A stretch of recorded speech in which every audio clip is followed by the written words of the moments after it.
ನಮ್ಗೆ ಯಾಕೆ ಪನಿಷ್ ಹೇಳ್ತಿದ್ದಿಲ್ಲ ನೆನ್ನೆ ಹೇಳ್ತಿದ್ದಿಲ್ಲ ಸರ್ ನಿಮಗೂ ಬದಾಮಿಗೆ ಎಲ್ಲರೂ ಕೊಟ್ಟಾರಲ್ಲ ನಮ್ಮವರಿಬ್ರು ಬದಾಮಿಗೆ ನಿಮಗೂ ಸಾಕಟ್ಟು ಕೊಟ್ಟಾರ ನಮ್ಮವರಿಬ್ರು ಕೂತ್ಕೊಳ್ರಿ ನೀವು ಪಕ್ಷದಿಂದ ಎಕ್ಸ್ಪೈಲ್ ಆಗಿದ್ದೀರಿ ಕೂತ್ಕೊಳ್ಳಿ ಅಲ್ಲ ಎಕ್ಸ್ಪೈಲ್ ಆದ್ರೆ ಏನ್ ಸರ್ ಅದಕ್ಕೆ ನೀವ್ ಯಾಕೆ ಬೈತೀರಾ ಅಲ್ಲ ಅವ್ರ ಸರ್ ಅವ್ರ ಎಕ್ಸ್ಪೈಲ್ ಆಗಿ ನೀವ್ ಯಾಕೆ ಹೇಳ್ತೀರಾ ಸರ್ ಅಲ್ಲ ಪಾರ್ಟಿಯಿಂದ ಎಕ್ಸ್ಪೈಲ್ ಅವರು ಶಾಸಕರದಾರ ಮಂತ್ರಿಗಳೇ ನಿಮ್ಮನ್ನು ದೇವೇಗೌಡರು ಎಕ್ಸ್ಪೆಲ್ ಮಾಡಿದ್ರಲ್ಲ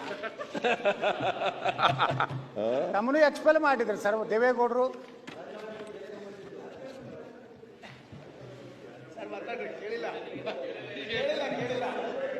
ಸನ್ಮಾನ್ಯ ಮುಖ್ಯಮಂತ್ರಿಗಳೇ ತಮ್ಮನು ಸಹ ಅಹಿಂದ ಹೋರಾಟ ಮಾಡಿದ್ದಕ್ಕೆ ದೇವೇಗೌಡರು ಎಕ್ಸ್ಪೆಲ್ ಮಾಡಿದ್ರು. ಹೌದು, ಯಾರ್ಯಾರು ಎಕ್ಸ್ಪೆಲ್ ಮಾಡ್ತಾರ ಅವ್ರು ಮುಖ್ಯಮಂತ್ರಿಗಳು ಆಗ್ತಾರ.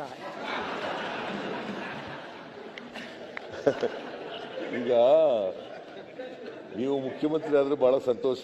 ಯಾವ ಪಾರ್ಟಿಯಿಂದ ಆಗದು? ನೀವು ಯಾವ ಪಾರ್ಟಿಯಿಂದ ಆಗದು? ಬಿಜೆಪಿಯಿಂದ ಎಕ್ಸ್ಪೆಲ್ ಮಾಡ್ಬಿಟ್ಟಿದ್ದಾರೆ. ನೀವು ಒಂದು ಹೊಸ ಪಕ್ಷ ಮಾಡಿ ಚೀಫ್ ಮಿನಿಸ್ಟರ್ ಆಗ್ಬೇಕಾದ್ರೆ ನಾನ್ ಅಡ್ಜಸ್ಟ್ಮೆಂಟ್ ಪೊಲಿಟಿಕಲ್ ಪಾರ್ಟಿ. ಈಗ ಯತ್ನಾಳ್ ಅವ್ರೆ ಒಂದು ಹೊಸ ಪಕ್ಷ ಮಾಡ್ಲಿ ಪಾಪ ಅವ್ರು. ಮುಖ್ಯಮಂತ್ರಿಗಳೇ, ಸನ್ಮಾನ್ಯ ಅಧ್ಯಕ್ಷರೇ, ಪಕ್ಷದ ಹೆಸರು ಹೇಳಿ. ನಾವು ನಾನ್ ಅಡ್ಜಸ್ಟ್ಮೆಂಟ್ ಪೊಲಿಟಿಕಲ್ ಪಾರ್ಟಿ ಮಾಡಕತ್ತೀವಿ. ನಮ್ಮ ಪಾರ್ಟಿದಿಂದ ಏನಾರ ಈ ಬಿಜೆಪಿಗೆ ನುಕ್ಸಾನ ಆಗಬಾರ್ದು ಅಂಜಲಕತ್ತೀವಿ. ನಿಮಗೆ ಲಾಭ ಆಗಿಗಿತ್ತು ಹೇಳಿ. ನಮಗೆ ಲಾಭ ಆಗ್ಬೇಕಾದ್ರೆ ನೀವು ಒಂದು ಹೊಸ ಪಾರ್ಟಿ ಮಾಡಬೇಕು.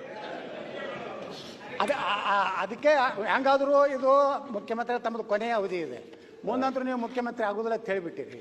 ನಾನು ಮುಖ್ಯಮಂತ್ರಿ ಆಗಲ್ಲ, ನೆಕ್ಸ್ಟ್ ಮುಖ್ಯಮಂತ್ರಿ ಆಗಲ್ಲ, ನೀವು ಆಗ್ಬೇಕಂತೀರಲ್ಲ, ಅದಕ್ಕೋಸ್ಕರ ಹೊಸ ಪಾರ್ಟಿ ಮಾಡಿ.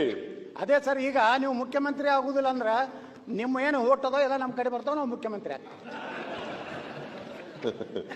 ಯಾವ ಕಾರಣಕ್ಕೂ ನಮ್ಮ ಓಟ್ಗಳು ಇವ್ರ ಜೊತೆ ಹೋಗಲ್ಲ. ಯಾಕಂತಂದ್ರೆ ಇವರು ಪರಿಶಿಷ್ಟ ಜಾತಿ ವಿರೋಧಿಗಳು, ಹಿಂದುಳಿದ ಜಾತಿಗಳ ವಿರೋಧಿಗಳು, ಅಲ್ಪಸಂಖ್ಯಾತರ ವಿರೋಧಿಗಳು. ಆದ್ರಿಂದ ಇವರು ಯಾವ ಕಾರಣಕ್ಕೂ ನಮ್ಮ ಓಟ್ಗಳೆಲ್ಲ ಇವ್ರ ಜೊತೆ ಹೋಗಲ್ಲ. ಬಡವರ ವಿರೋಧಿಗಳಪ್ಪ, ಅವ್ರ ಜೊತೆ ಮಾತಾಡ್ತಾರೆ. ಸನ್ಮಾನ್ಯ ಅಧ್ಯಕ್ಷರೇ, ಈಗ